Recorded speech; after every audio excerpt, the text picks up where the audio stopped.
गोरगरीब मराठा यांच्या लेकरासाठी जे आपण हा संघर्ष उभा केलाय, या संघर्षासाठी तुम्ही ताकदीनं उभा राहायचा शब्द मुंबईतील सर्व मुंबईकरांनी दिलाय, मराठा बांधवांनी दिलाय. त्याबद्दल आम्ही सगळा 6 कोटी मराठा समाज तुमचं कधीही ऋण विसरणार नाही. एवढ्या वेळेस लेकराच्या पदरात आरक्षण टाकू लागा हीच आमची आग्रहाचा हट्ट तुमच्याकडे. आणि आपण ही बैठक आता ब्रेक झाल्याच्या नंतर संपली असं म्हणूया. आणि कोणीतरी बांधव आता म्हणले बेस तुमच्याकडे ठेवा. उपोषणाला म्हटलं 5-7 दिवस माझ्याकडे मी वाकडा होऊन पडतो. काय त्याच्यात काही नाही रे. ते फक्त त्यांच्याशी बोलायसाठी लागतं, बरोबर का? त्यांच्याशी बोलायसाठी लागतं नाही. त्याचा नाद मला बी नाही असता ना, मी मनानेच गेलो असतो. इकडे तिकडे हिंडलो असतो तो गाडी करा का हिंडलो तो मी गाड्यात पावसात. माझं दुखत होतं. 2 दिवस मला आंबेजोगाईत ऍडमिट केलं. माझ्या जागेवर कुणी बी असताना माझी पाटण्या सुट्टीत. दुसऱ्या दिवशी म्हणला असता कार्यक्रम रद्द करा, आपण नंतर घेऊ. कारण इतकी ताप मला उभा सुद्धा राहता येत नव्हता. 5 मिनिटाच्या पुढे उभा राहिलं डायरेक्ट चेक करून पडत होतो. तरी 2 दिवस कार्यक्रम घेतला. म्हणजे जातीपेक्षा स्वतःला बी मोठा नाही मानलं. त्याच्यामुळे ते मीडियाची हाऊस नाही, पण ते लागतंय जरा त्यांना ठेकायला आणायला. आणि यांनी एवढी साथ दिली. खरं सांगतो मी आमचे कौतुक करतो मी या मीडियावाल्याचे. एवढं भयान साथ दिली यांनी की मरणाचं लावून धरलं. आरक्षणात त्याचं सुद्धा श्रेय लय मोठं राहणार आहे. त्यांना आम्ही सफारीत घ्यायच्या ठरल्यात. अंगात घालायचं यांना आरक्षण मिळालं ते सगळ्याला एक सफारी घेऊन द्यायची. सफारी म्हणजे अंगात घालायचे आपण त्याला बोलवा की करतोच आपण ते लय मेहनत घेतली द्यायची. धन्यवाद. आपलं काय असेल पाटील काय म्हणाल?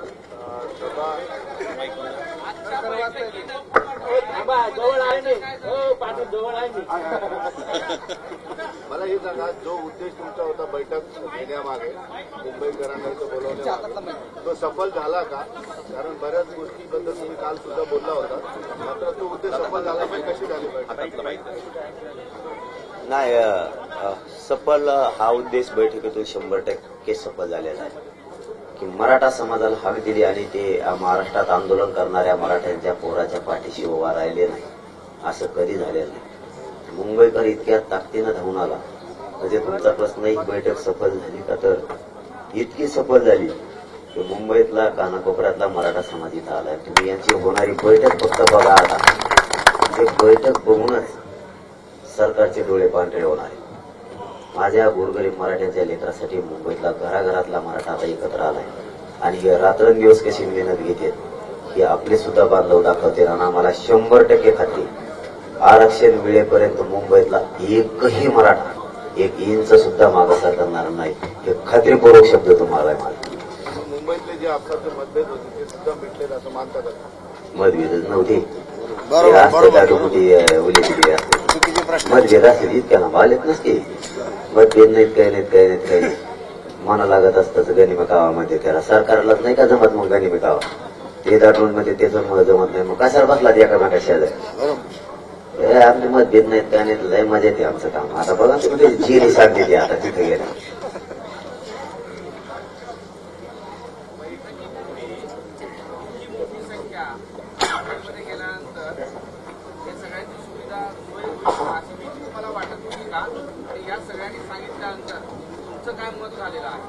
हे 100% जाणाऱ्या सगळ्या मराठा समाजाची सोय करण्याची क्षमता यांची सगळ्या आतापर्यंत कधीच कमी पडलेलं नाही. पुढे सुद्धा पडणार नाही कधीच.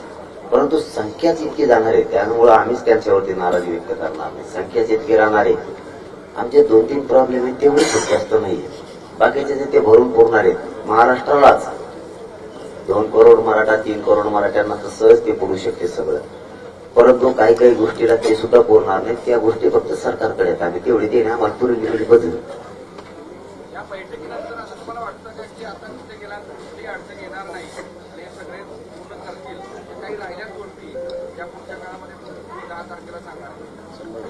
नाही मी कुठंच कमी पडणार नाही. सगळ्या गोष्टीला हे पुरणार आहेत. आणि इथून पाठीमागे हे पुरून उरलेले सगळ्याला सरकारला सगळ्या धोरणाला जेवढे आडी देण्याला त्यांना सगळ्याला पुरून उरलेली. फक्त आता संख्या जास्त असल्यामुळं आमच्या काही वैयक्तिक अडचणी आहेत त्या सांगायसारख्या नाही. त्याला आता सरकारच काय आता त्याला कोणीच पुरणार नाहीये. कारण त्यांचे पण आमच्यात सहभागी होणार आहेत. ते बी घरी बसणार नाहीयेत आता. त्यामुळे आमच्या समाजाला आरक्षण मिळवून देण्यासाठीच्या लढ्यात ते पूर्ण ताकदीनं पूर्ण क्षमतेनं तन मन धनानं सगळ्या ताकदीनं उतरले. तुम्ही नुसतं उद्यापासून बघा, यांच्या गाड्या बदललेल्या दिसतील, यांच्या मुंबईत सगळं भोगो वातावरण झालेलं दिसल, मराठ्यांच्या गल्ली गल्लीत बैठका झालेल्या दिसतील. हे तयारी पूर्ण करते, आम्हाला शंकाच नाही कशाच बाबतीत.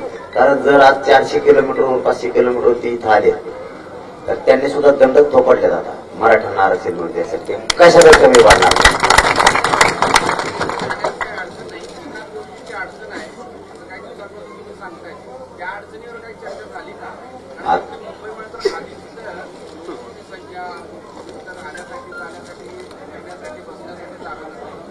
नाही आता ते त्या समस्येसाठी डोंगर शोधताय. हो ना, तीच प्रॉब्लेम आहे आमचा ना. आता त्यांचा प्रॉब्लेम तेच आहेत, त्यांना ते आमच्यातच येत. आम्ही दोन्ही मिळून फिरवा पुन्हा ते जाऊन बसायचे. आता त्याला काय पाहिजे, ते व्यवस्था केल्यावर आम्ही पुढे बसत असतो. ते आमचं ठरलेलं त्यात काय बदल येतो, त्याचं ठरलेलं. आम्ही आता ट्रॅक्टर घेतले सगळे संघ, आम्ही आमच्या हिशोबाने बऱ्याच गोष्टी करणार आहेत. महाराष्ट्रातल्या सगळ्या मराठा बांधवांना माझी आज या बैठकीच्या माध्यमातून पुन्हा एकदा विनंती आहे, कोणीच घरी जायचं नाही. लेकराला मोठं करायसाठी सगळ्यांनी घराच्या बाहेर पडायची. आरपारचं शेवटचं आंदोलन आहे मुंबईत. करोडोच्या संख्येनं मराठ्यांनी मुंबईकडे धडक मारायची.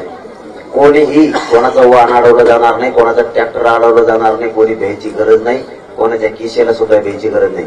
तुमच्या पोरापेक्षा मोठं तुम्हाला काहीच नाही. म्हणून सगळ्यांनी सगळ्या तयारीनं मुंबईकडे चालायचंय आणि मराठा समाज तयारी करतोय. आज पुन्हा एकदा महाराष्ट्रातल्या मराठा समाजाला पुन्हा एक विनंती की उद्यापासून सगळ्यांनी तालुक्यात जिल्ह्यात बैठका घ्यायला सुरू करा आणि तालुक्यात आणि जिल्ह्यात झाले की गावाचे गाव बिंजून काढा. गावागावात बैठका झाल्या पाहिजेत, ही विनंती मी या पत्रकार परिषदेच्या माध्यमातून मराठा समाजाला करतो.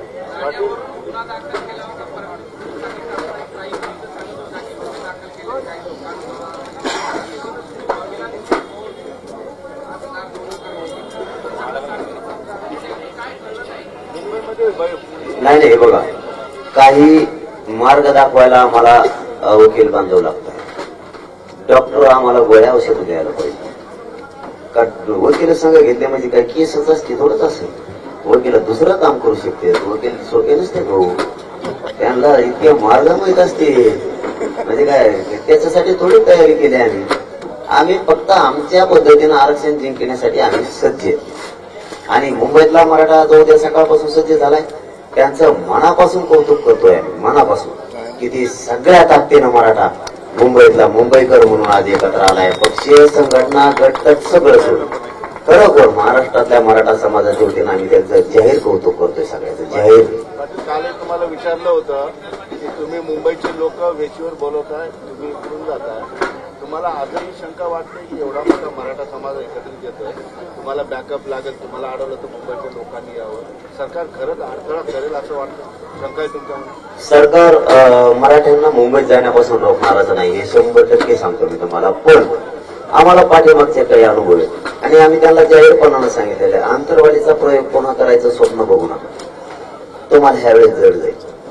कारण तुम्ही शांततेत मराठी तिथं आमरण उपोषण करायला यायला लागले, त्यांना शांततेत येऊ द्या. शांततेत तुम्ही गांभीर्यपूर्वक आंदोलन घ्या आणि संयमानं चर्चा करून चर्चेतून मार्ग काढून मराठा समाजाला ओबीसी प्रवर्गातून आरक्षण द्या, याच्यासाठी प्रयत्न करा. बाकीच्या भानगडीत तुम्ही पडू नका. आम्ही काय थोडी नाही जाताना जिंकून, आणि जरी अडवलं तरी चारही बाजून आम्ही सुद्धा तयारी केली. चारही बाजून आम्ही शांततेतच, आम्ही कोणावर हात वर सुद्धा करणार नाहीत, खाली सुद्धा करणार नाही. परंतु त्यांनी काही लावलं की तिकडचे निकडचे चारही बाजूचे मिळून ते बाजूला लुटीनारच चालले आम्ही पुढे. हो, आम्ही हात नाही, आमचं आंदोलन शांतच राहणार, पण आम्ही पण चारही बाजूला तयारी केलेली. त्यांनाही मुंबईत घुसल्यावर कळणार की तयारी कशी कशी केली आणि संख्या आधी कमी होती, नंतर वळत वळत कसं काय गेली हे त्यांच्या दमादमाने लक्षात येतं. आणि तुम्ही आता तयारी करताना बोललं की जवळपास 1.5 महिन्याची तुम्ही तयारी करताय. 1.5 महिने तुम्हाला वाटतं शक्य आहे मुंबईमध्ये जाऊन राहणं? ते सरकारनं ठरवायचं. आम्ही 6 महिने राहायची तयारी आणि मागं गाड्या लावून ठेवल्या. म्हणजे तिकडचं आमचं धान्य संपलं की मराठा समाज इकडून सगळं खायचं प्यायचं साहित्य घेऊन येणार आहे आमचं. आम्ही आता माघारीच येत नाही, हे शेवटचं आहे. आता त्यांनी ठरवायचं आर्थिक राजधानी आहे का मुंबई आहे इथलं जनजीवन सुरळीत होऊ द्यायचंय की नाही द्यायचंय, त्यांना फटका बसतोय का नाही बसतोय ते त्यांनी ठरवायचं. एका क्षुल्लक कारणासाठी याला क्षुल्लकच म्हणते. कारण मराठा आरक्षण हे मराठा समाज ओबीसीत असताना देत नाहीत तुम्ही.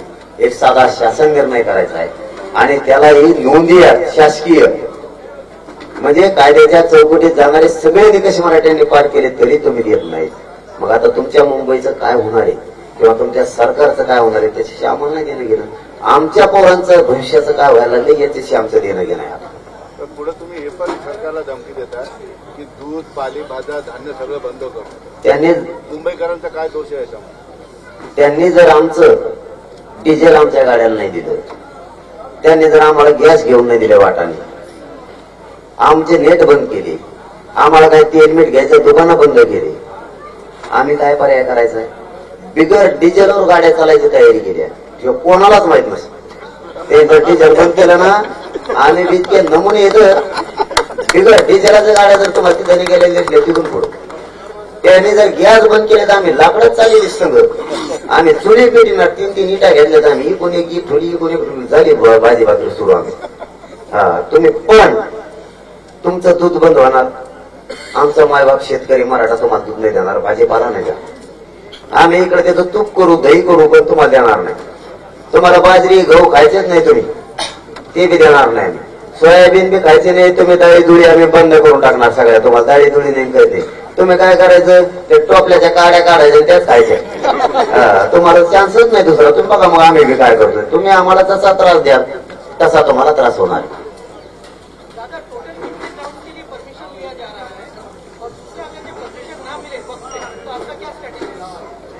नाही मिले तर तिथं झोपी घ्या. तिथं जिथं गाड्या उभं राहील घ्या, तिथं तिथं आम सगळे बसले पाहिजे.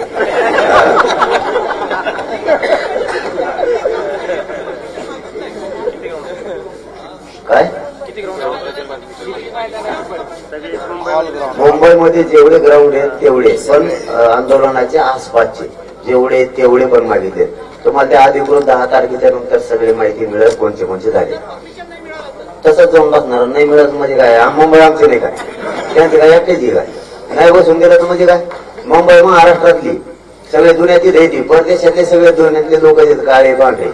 आम्ही काय महाराष्ट्रातले आम्हाला बघून द्यायचं नाही का कोणाचं घर कसं आहे, इमान कसं आहे, कोणाच्या कंपन्या कशा आहेत, मंत्रालय कसं असतं, मंदिर कुठं झोपवतो, समुद्राच्या कडीला काय काय असतं आम्ही बघायला नाही का. आम्ही बघायला यायला पाहिजे ना. आमची मुंबई ते सांगा तुम्ही महाराष्ट्रात जातो आसामला राहायला. मग आम्ही दादा तुम्ही आता मुंबईला जाणार आहे, या पायी मोर्चा दरम्यान एखादी घटना घडली, जाळपोळ झाली किंवा कोणी या आंदोलनामध्ये घुसण्याचा प्रयत्न केला तर त्याला जबाबदार सरकार आम्ही करणारच नाही. आम्ही का मागे जाळपोळ केली काय, त्याचं पाहुणे घाटे त्यांनी जळीलं, मराठीत लोक दिले, ते जे ते करीन त्याच्याच गळ्यात गुंतणार, आम्ही तिकडे त्याच्याच गळ्यात गुंतणार नाही. कारण आमचे लोक शांततेत चाललेले रोड. ते जाळपोळीचा आमचा काही संबंध नाही. ते काढायचं सुद्धा नाही सरकारने फिरून, फक्त जाऊ द्यायचं त्यांनी, किंवा मग 20 तारखेच्या आत त्यांनी संयमानं मार्ग काढायचा, तोडगा काढायचा. पण कायदा पारित केलेला चर्चा संसद संसदे नको, ते 7 महिने तेच लपड होतं, आता बंद.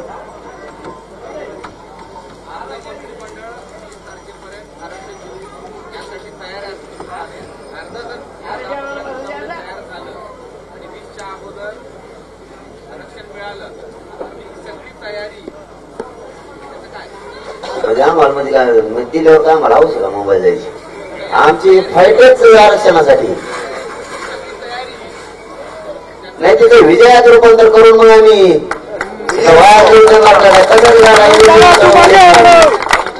विजयात रूपांतर होणार तिथं, असं कसं.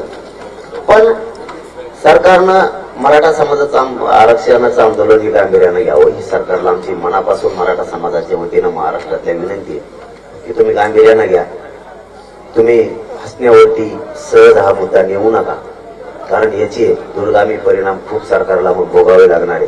आम्ही मात्र मराठ्यांच्या पदरात आरक्षण टाकल्याशिवाय मुंबईसह महाराष्ट्रातला एकही मराठा हटणार नाही. आणि मराठ्यांनी उद्यापासून महाराष्ट्रातल्या घराघरातल्या मराठ्यांनी आंदोलनाच्या तयारीला लागावं, ही सगळ्याला विनंती. सगळ्या पत्रकार बांधवांच्या आणि मुंबईकरांचे मनापासून धन्यवाद.